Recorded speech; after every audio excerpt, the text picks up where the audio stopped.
Welcome to Penrose Learning, where we make understanding easy. You start by stabilizing the laptop and protecting components. This prevents damage while you work. Once powered down and grounded, select a driver that matches the screw head exactly and press firmly to seat the tip. If the head slips, place a wide rubber band over it for added bite, or press a small strip of tape into the recess before turning. These initial steps create grip and alignment, increasing the chance you'll back the screw out without more invasive methods. Once simple grip tricks fail, escalate carefully so you don't wreck threads or PCB traces. You can grip any bit of the head with precision pliers and turn slowly. This works if the screw sits proud. For stuck screws, a single drop of penetrating oil can seep into the interface.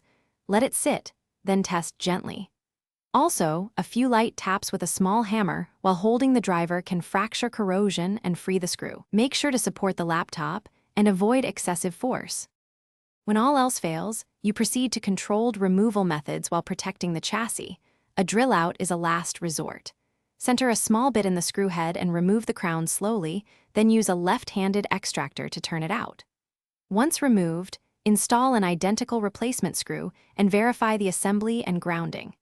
If the screw is recessed into a critical bracket or you risk board damage, stop and consult a professional. Make sure to mention what you've already tried to save time. Thanks for watching. If this was helpful, leave a like and consider subscribing. See you next time.